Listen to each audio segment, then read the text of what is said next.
সূর্যের কাছে যেমন তামাম তারকা আলোকের আলোকে ঝিকিমিকি করে, ঠিক তেমনি আমার নবীর আলোকে তামাম আম্বিয়ায়ে কিরাম চমকিয়েছেন।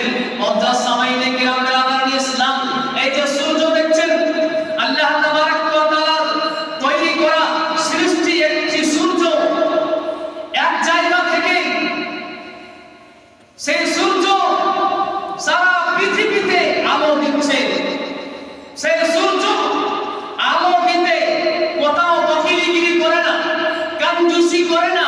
বেরাদারানি ইসলাম, সূর্যকে আল্লাহ তাবারক ওয়া তাআলা এমন ভাবে সৃষ্টি করেছেন বেরাদারানি ইসলাম, যে সূর্য প্রতি জায়গাতে আলো দেয়, সব জায়গাতে আলো দেয়, বখিলি করে না, কাঞ্জুসি করে না।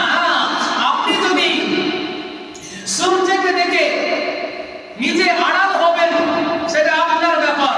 আপনি সূর্যকে দেখে আপনি দরজা বন্ধ করবেন, সেটা আপনার ব্যাপার। কিন্তু সূর্যকে আল্লাহ তাবারক ওয়া তাআলা যে সৃষ্টি দান করেছেন বেরাদারানি ইসলাম, যে সূর্য সারা পৃথিবীতে আলো দেয়, কোথাও কারো জন্য কম বেশি নয়, বখিলি কেউ করে না, কাঞ্জুসি করে না। এমনকি সূর্য, আপনি যদি সূর্যকে দেখে দরজা বন্ধ করে দেন, আর দরজার মধ্যে যদি সামান্য ফুটা থাকে, ছিদ্র থাকে, ওই ছিদ্র দিয়ে ঢুকেও সূর্য আপনাকে আলো দেয়। সূর্য আপনাকে ওই আপনার দরজার ছিদ্র দিয়ে ঢুকেও আপনাকে সূর্য আলো দেয়। ব্রাদারানি ইসলাম, মনে রাখবেন, তো আল্লাহ তাবারক ওয়া তাআলার সৃষ্টি যেমন সূর্য বখিলি করে না, কাঞ্জুসি করে না, সবার জন্য সমান, ঠিক তেমনি আমার নবী, আপনার নবী, দো জাহানের বাদশা নবী হচ্ছেন সমস্ত সৃষ্টি জগতের জন্য সমান, রাহমাতুল লিল আলামিন নবী। বেরাদারানি ইসলাম, মুজাসসামাইনে কিরাম, নবী আমার সকলের জন্য রহমত, ফজল, সকলের জন্য হচ্ছে আলো। মানুষ প্রশ্ন করবেন, যদি রহমত সবার জন্য, যদি নবী পাক সবার জন্য সমান হয়, নবী পাককে যদি আল্লাহ তাবারক ওয়া তাআলা হাদি বানিয়ে যদি পাঠায়, হেদায়েত প্রদান করার জন্য আল্লাহ তাবারক ওয়া তাআলা যদি নবী পাককে পাঠিয়েছেন, তাহলে নবী পাক সাহিবাল্লাহ সাল্লাল্লাহু তাআলা আলাইহি ওয়াসাল্লাম আবু জাহলকে কেন মুসলমান বানাতে পারেন? মানুষ প্রশ্ন করবে, কাফিরদেরকে নবী পাক কেন হেদায়েত দিতে পারেননি? বেরাদারানি ইসলাম, মুজাসসামাইনে কিরাম, আপনার মনের মধ্যে যদি এই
কে কতটা চাল পাবে, কতটা গম পাবে, আটা পাবে, ডিলার এভাবে লিখে দেয়।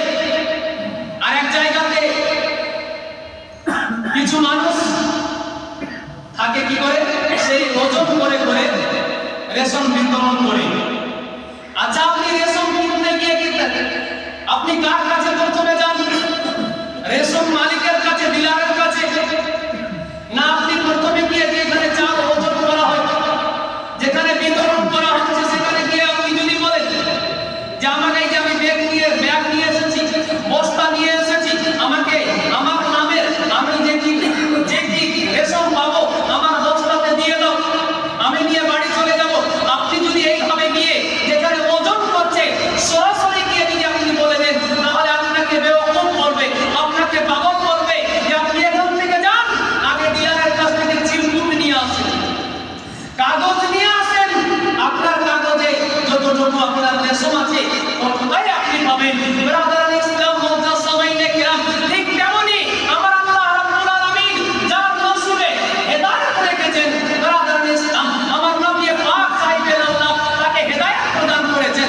আমার আল্লাহ তাআলা যার নামে পরচি লিখে দেন হেদায়েতের জন্য, ইমামের জন্য, ব্রাদার ইসলাম ঠিক তেমনি আমার নবী পাক সাহেবের আল্লাহ তাকে হেদায়েত বখশিয়েছেন, তাকে ইমানের দৌলত দিয়েছেন।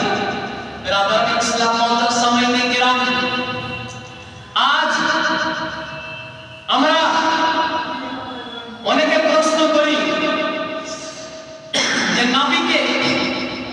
নবীকে যখন আমরা দাঁড়িয়ে সালাম করি, এই সালাম করা নিয়ে মানুষ প্রশ্ন তুলে, এ নবী কোথায়, কত দূরে আছে, কত দূরে আছে, তোমরা এখান থেকে সালাম করছো, নবী কি শুনতে পায়? ও আসলে গানা দাজ্জাল, ও বুঝে না। আল্লাহর কোরআন বলতেছে আন-নাবিয়্যু আওলা বিল মুমিনিনা মিন আনফুসিহিম। নবী পাক যদিও দেহসহ যদি মদিনায় মুনাওয়ারার মধ্যে রওজা পাকের মধ্যে আরাম করছিলেন তিনি, কিন্তু নবী পাক দেহ মোবারক সহ যদিও মদিনা মুনাওয়ারাতে আরাম করতেছেন, কিন্তু রূহানি ও ঈমানের দিক থেকে যদি দেখা যায়, কিতাব প্রমাণ করতেছে প্রত্যেক মুমিনের অন্তরের, প্রত্যেক মুমিনের দিলের মধ্যে নবী পাক বিরাজ করছেন, কিতাব প্রমাণ করছে। ব্রাদার ইসলাম, এই যে মুফাসসিরিনে কিরাম বলতেছেন, তারা কিতাবের মধ্যে লিখেছেন যে মুমিনের ঈমান কাকে বলা হয়? ঈমান মুমিনের ঈমানের মানা হচ্ছে নবী পাকের রওশনী, নবী পাকের নূরের আলো। ব্রাদার ইসলাম, নবী পাকের ঈমানকে কোন কিতাবের মধ্যে লেখা আছে, এই ঈমানকে, কলবকে, দিলকে বাল্বের মতো বলা হয়েছে। বাল্ব যেমন